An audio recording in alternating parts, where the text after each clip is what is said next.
second match that day, and his he has 2 protos in his average group. game time has classically been 22 minutes and 13 seconds, and I think he's going to make at least 18 swarm hosts across those games. I don't think we're going to see 22-minute map on Yongsu though, or 22-minute game, as Yongsu is going to be our third and final match for our very first series of the day.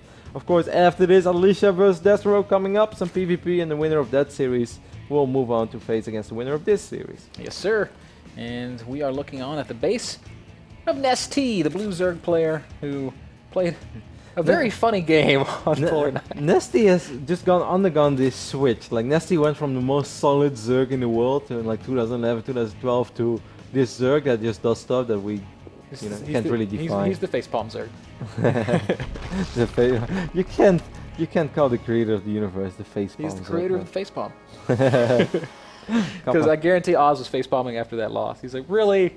Did that just happen? Down in the bottom left, of course, is Oz, the Red Protoss player, who's looked pretty solid. This is just kind of what we know Oz for. He looks solid all the time. He looked solid, but he also looked sloppy, if that makes any sense, because losing 5 Phoenixes and not just doing a whole lot with them. Yes, he got a couple of free Overlord kills, but that's that's inevitable. You always get 2 or 3 Overlord kills, and he picked up 1 or 2 drones that were being transferred, but fighting against the Queens was not very successful. Losing the Phoenixes the first time was not very good in the middle of the map, and then also losing the Phoenixes in the natural. Imagine if he still had those 4 or 5 Phoenixes, man, against those middleists. I guarantee you, if those 5 Phoenixes had stayed alive, Nestea would have never made those meters. Possible. Because with 5 Phoenixes out, you just drop a second Stargate and start chrono boosting. And yeah, but like maybe, it's very hard to say. Maybe he catches the Phoenixes with the first blast of mutas. I don't know. Maybe it is hard to say. Yeah, he's gonna have to bank up a little more than he did. But it's gonna be a much different game if those Phoenixes don't die in the way that they even did. if you just have 3, like 3 Phoenix or 0 is already a world of difference. Especially because, of course, the mutas had no armor upgrades. Once more, we see Oz dropping the Forge Class expand. This never really seems worth it to me against the Forge. He does it. Nestea does this all the time. I think he will let the hatchery finish. Is what he has been doing classically. Oz. Wiedemans! 1, 2, 3. You are locked out of the natural. So if I was Nestea right now, Ben, I'd cancel this hatch and make sure that this drone can go somewhere, because that's actually he still has this drone as well. I have no idea how this is gonna play out right now, though. Where's Wiedemans? Wiedemans knows exactly how this should play out. And maybe he's standing behind Oz, giving some coaching. Nestea does have a drone out on the map. He's going to be able to expand to his 3rd base, and actually that hatchery in the natural should be canceled. He's not going to be able to build anything off of it. So otherwise, it's just going to be a waste. So the question now becomes, how much damage does Oz have to do to make this worthwhile? Is it already worthwhile? He's got a big investment here, 550 minerals plus the cancel cost. Well, even more than that, actually. 4 Lings is not going to make it past that cannon. But these 4 Lings will keep this hatchery safe, and that is already extremely important for Nestea. And it's going to give him little map vision. He doesn't have to worry about the cannons around every corner. One thing we can say about Nestea, he plays his own game. No, Oz, you're not going to play the way you want. You're going to play the way I want. We're going to play hatchery in your natural, hatchery in my 3rd base, 6 cannons going up somewhere. And that's just how it's going to play out. Hope you're comfortable from this position. The good old cannons, man. They will never disappear. This reminds me of the first ladder session I ever watched you play. Just every Zerg game, it was cannon run. In Germany? Yes. Yeah, I was terrible. I was once upon a time a terrible human being. I just did nothing else. Is that another cannon going down? Yep. I'm not sure how I feel about it either. I guess he's really relying on keeping this container alive for a long time, and then he's just like, alright. I mean, even making drone transfers impossible. Yep. Means that for Nestea to mine in that other expansion, he has to make all those drones there. It's going to take a very long time for him to get any kind of economy going. And of course it's going to allow us to, if he wants to start fighting this hatchery, it's going to make it a little easier, because the reinforcements from the main, they will not be there immediately. But it seems like Nestea is pretty set on taking care of these cannons as soon as possible. 3 cannons though, how's Nestea gonna go at this? I don't think there's a good angle. He can kill the one on the low ground and then he can work on that pylon. But the lower pylon on the top of the ramp, he's never gonna be able to reach it. So it's I mean, he has queens soon as well. The queens can absorb a little bit, like Queen and Spinecrawler. If they fight cannons one at a time, it's actually pretty easy for Reserve to take care of this. But it does take time. It's going to take a pretty... Yeah, as long as he keeps injecting though, which is definitely something that Nestea is doing. He's mining on both extractors now as well. It's not all that bad.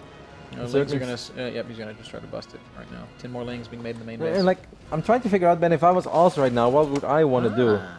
A layer going down. That's layer. Speedling Nidus! That's kind of what I'm thinking. I died. You don't go mute off 2 gas. I died to Speedling Nidus yesterday when I tried to cannon somebody. Remember the slow Ling Nidus all in from T-Gun that I used to be so obsessed with? You are the only one who remembers that, man. You're the only one who remembers T-Gun. Oh, that's so mean. Somewhere there's an Aussie watching right now who like loves T-Gun. Okay. A lot of Zerglings over here. I think that Nestea should be able to take care of this. Oz is following this up with a Stargate, which is interesting. It's kind of saying like, alright, I'm going to play this safe. A lot of Links will fall. I would have loved to see him use his Queens at first. Good. I mean, he will be able to transfuse, and I think he is going to ultimately break it, but that was expensive. One Queen down. That's going to be it. So how effective are these Phoenix going to be? Now the single Spore Crawler is down. It's going to give great scouting information to... you know, maybe an Oracle right now. Yeah, that's actually pretty sick because one Queen fell and the other Queen is extremely low on HP. If Nestea does not scout his target, Ben, his Oracle is going to have a field day unless somehow Spore Crawlers go down because Nestea is still Nestea. No, you're going to go Spire off of 2 gas. No, he's 4 gas. He just has no drones and minerals in the other base. Well, we'll see. If it's just one Oracle and then a Robo, maybe it works. Yeah, but like the Oracle is going to see the Spire. There is a Spore Crawler going down in the main base because, okay, there's a Mothership Core in the main base as well. He cancelled the Spire. I'm kind of happy that he cancelled the Spire though. Because with the target, oh, he's going to rebuild the Spire. What? Well. There is no Spore Crawler over here, Ben. There is a Queen, so the Oracle's going to have to choose. And he chooses Queen. I choose you. I think I would have gone for drones. Because he's wasting like a lot of energy time here. You know that Oracle still has 20 energy left, so it's not all that bad. I mean, it's good regardless. It's kind of like a win-win scenario. It's like gambling on red and black at the same time. Maybe 8 kills? Nope, 7. The magic number there at the end. Spire is finishing up, and Phoenixes are on the way for... Actually, there's a second Oracle out on the map, but Phoenixes are still coming behind this. Oz is in just a fantastic position. Here's the second Oracle. That can definitely go to town on these drones as well. If Oz is paying attention, he's a little late. There is a Spore Crawler now, but that Oracle should still find openings, get 5, 6, 7 drone kills. Oz is like 15 to 20 workers ahead. Cheesy game, Ben, but it's been working out great for Oz. Yep, Nestea definitely continuing to do what we have sort of begun to know him for here in the twilight of Nestea's career. When behind goes Swarm Host. Hey, why not? When ahead goes Swarm Host. When mid game and you're not sure what you want to do, go Swarm Host. Cats would win from this position. I think even Cats would say that this is a little tricky. There's Pinus going up on the edge of the creep in the main base. There is no natural. Few Swarm Hosts will be on the way, but unless the Swarm Hosts are like 7 or 8, like 3 Swarm Hosts not going to be enough. And of course the Oracles are going to provide Envision. So there is an observer on the map as well. The Phoenixes can also fly in and lift up the Swarm Host.